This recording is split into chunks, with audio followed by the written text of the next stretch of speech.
अर्जुन जी ने श्री भगवान से प्रश्न किया कि मैं चाहता नहीं हूं कि पाप हो, फिर भी ना चाहने पर यह पाप कौन करवा देता है? मानो ये हमारा सबका प्रश्न है। अथ केन प्रयुक्तोयम पापम चरति पुरुषः अनिच्छन्नपि वार्ष्णेयो बलादिव नियोजितः। तो अर्जुन ने कहा, महाराज इच्छा नहीं है कि हम पाप करें पर हमसे पाप हो जाता है। ये अर्जुन जी का प्रश्न नहीं, ये तो भगवान कृपा करके अर्जुन जी के हृदय से प्रश्न करवा रहे हमारे लिए। जैसे कई लोग प्रश्न करना तो नहीं चाहता पर पाप हो जाता है, पाप करते हैं। चाहते नहीं पर पुनः पता नहीं ऐसा लगता है कि कोई हमारे ऊपर सवार हो गया और हमसे करवा लिया।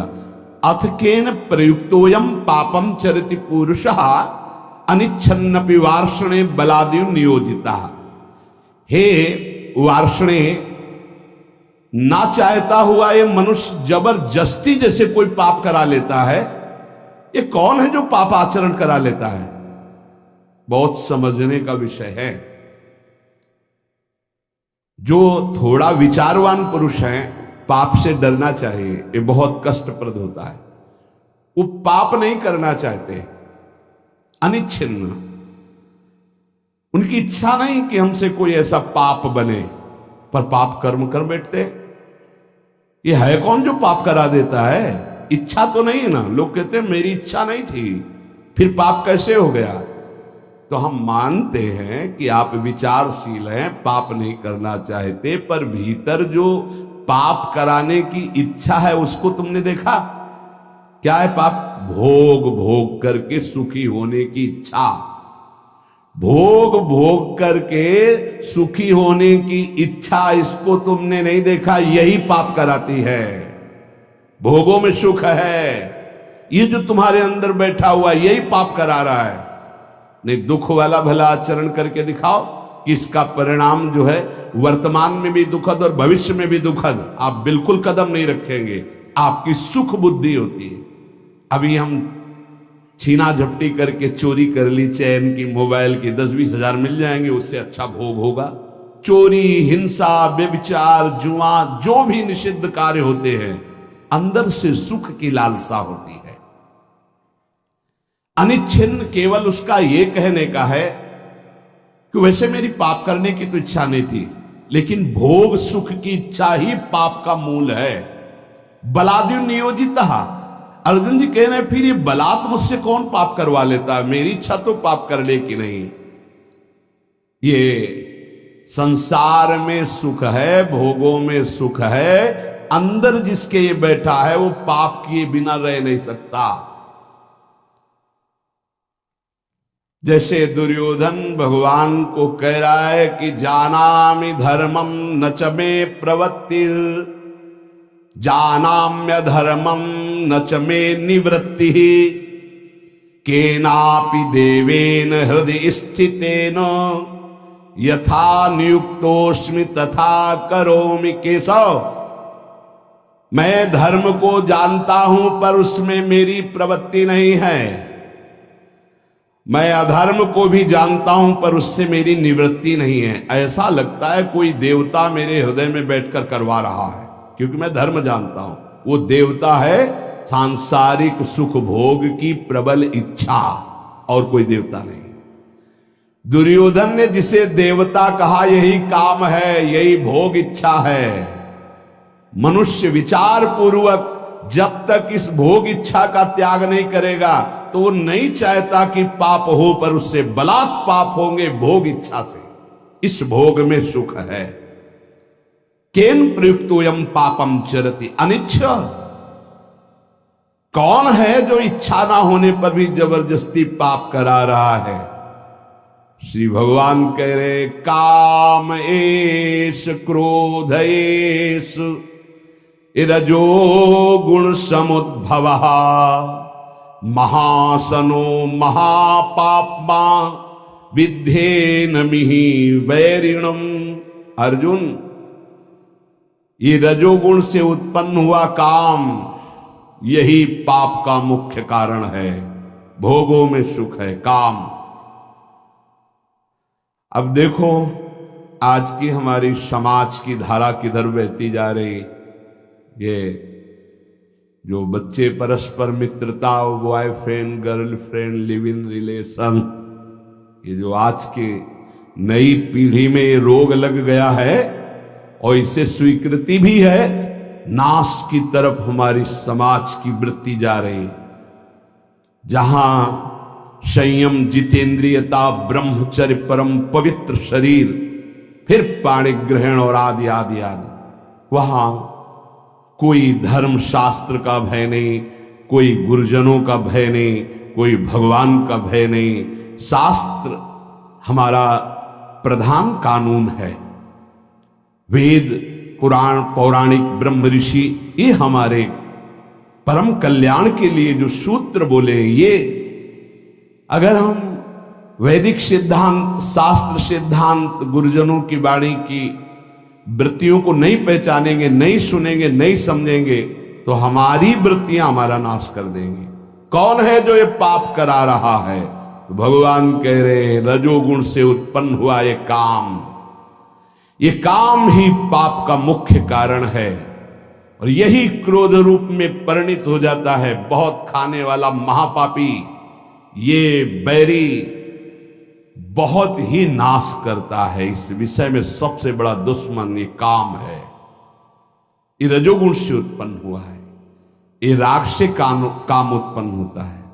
बहुत बहुत इसको सीमा में किया गया है। भगवान ने आगे वर्णन किया है कि धर्मयुक्त काम मैं हूं। भगवान धर्मयुक्त काम मैं हूं। पाणिग्रहण संस्कार करके घर गृहस्थी में संतानोत्पत्ति के लिए जो चेष्टा है, काम चेष्टा, वो धर्म में बांधकर निर्विकार होने के लिए, उसे बेविचारी बनाने के लिए नहीं है कि एक सीमा में बंद करके एक ऐसे शास्त्रीय पद्धति के अनुसार चलने से निष्कामता आ जाए। किसी धर्मपूर्वक एक को स्वीकार करके जब, तो घृणा हो जाएगी। आप देख लेना, ये जब से मोबाइल आया और इसके दूषण वृत्तियों को स्वीकार किए, तो हमारी नई पीढ़ी बहुत हानि को प्राप्त हो गई। जो नए सिद्धांत अन्य जनों के आए, अन्य प्रांतों के देशों के, वो बहुत हानिकारक हो गए। ये भारत है, ये धर्म देश है। शांति प्राप्त करने के लिए विदेशी जन भी हमारे धर्म गुरुओं की शरण होते हैं। हमारे देश के सिद्धांत, धार्मिक सिद्धांत को स्वीकार करते हैं। देख लीजिए, धोती, चोटी, माला वो धारण करते हैं और उनका उतरेल हम धारण करते हैं। फिर फटे यहां से पैंट, जांग दिख रहे, अरे सिल लो भाई। बोले नहीं, वो बड़े आदमी का फैशन है। अरे वाह भाई, गांव में तो अगर कहीं फट जाता था तो कहते तुम्हारा कपड़ा फटा, सिल लो भाई। तो चलो गरीब आदमी वो सिल लेता था। आज बड़े आदमी होके फाड़ के घूमते हैं, नहीं यहां से। एक दो बार तो हमने भी पूछा, तो फिर इन लोगों ने बताया टोकना नहीं। तो क्यों? बोले ये फैशन है। तो हमें लगा कि अच्छा, हम तो कहने वाले थे भैया तुम्हें पता है तुम्हारा पैंट फट गया है।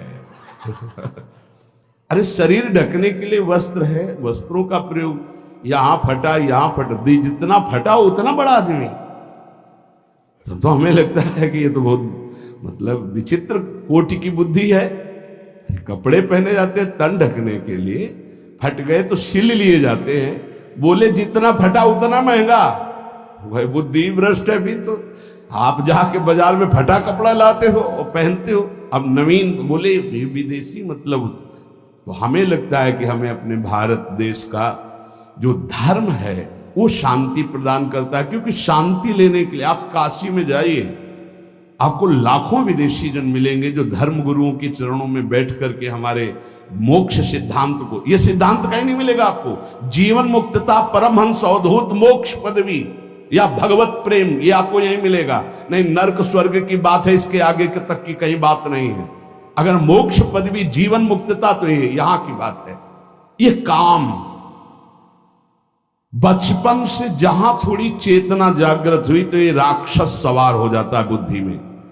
अब भय धर्मशास्त्रों का, गुरुजनों का, समाज का, तो इस राक्षसी प्रवृत्ति को शासन में रखा जाता था।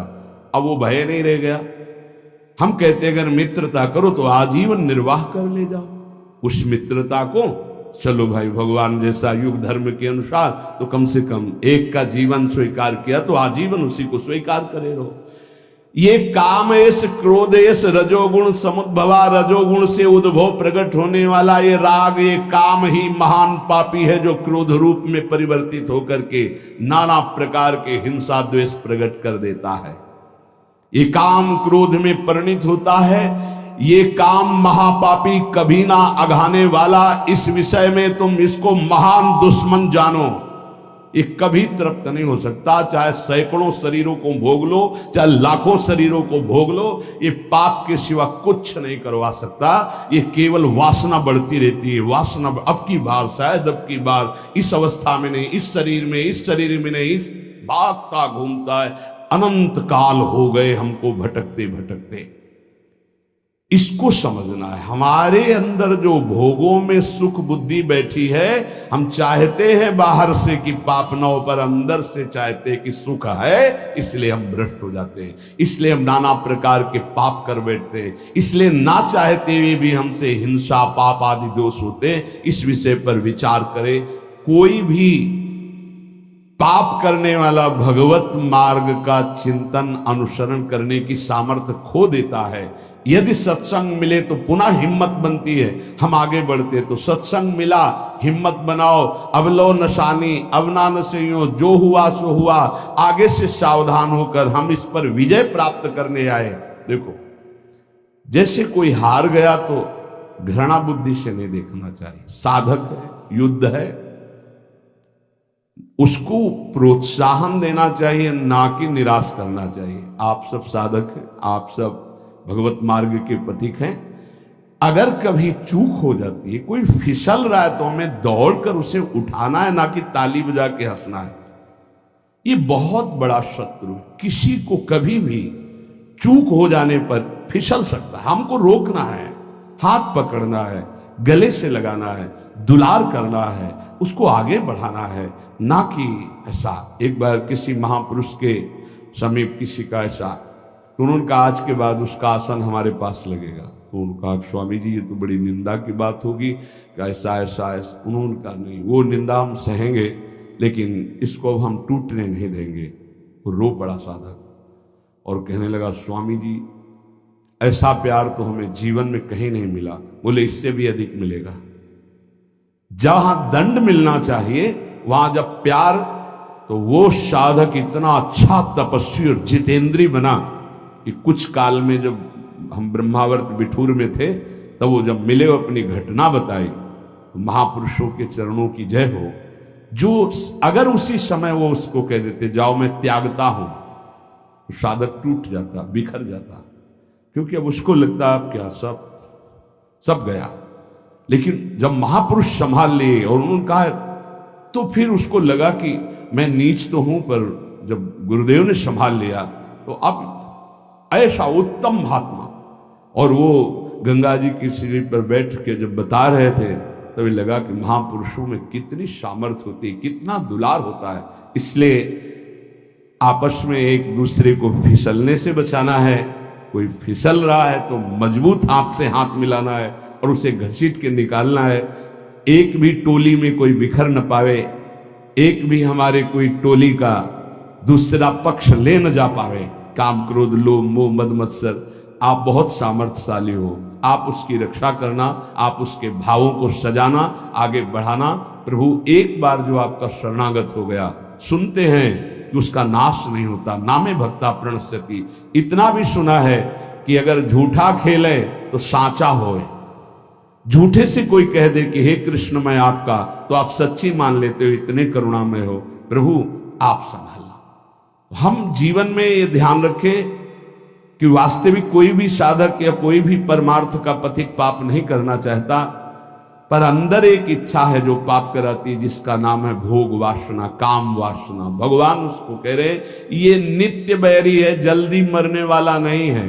इसलिए हम जब स्वयं बलवान नहीं होते तो बल का आश्रय लेते। मेरे बल सी वृंदावन रानी, हमने महारानी जी का आश्रय लिया है, गुरुदेव का आश्रय लिया है। हमारी चूक, हमारी गलतियां वो क्षमा करेंगे, हमें आगे बढ़ाएंगे। हम खूब नाम जप करें, कभी निरुत्साहित ना हो। हर स्थिति में हम भगवत प्राप्ति कर सकते हैं। आखिरी श्वास तक हम लड़ेंगे इन विकारों से, और प्रियालाल हमारा लड़ना देख करके वो राजी हो जाएंगे, हमें प्राप्त हो जाएंगे। पक्का विश्वास करो, विश्वास करो। यद्यपि भक्त अनन्य जो विषय इंद्रियन बस होए, कर्मठ कोटि जितेंद्रियन ते समलह न कोई। यद्यपि वो विषय है, पर उसने श्यामा जी का अनन्य आश्रय ले लिया। उसकी समानता करोड़ों जितेंद्री, करोड़ों कर्मकांडी संयमी नहीं कर सकते। इसलिए हम बाजी जीत गए। नागरी दास ई जन्म जितायो, बलिहारी बलिहारी।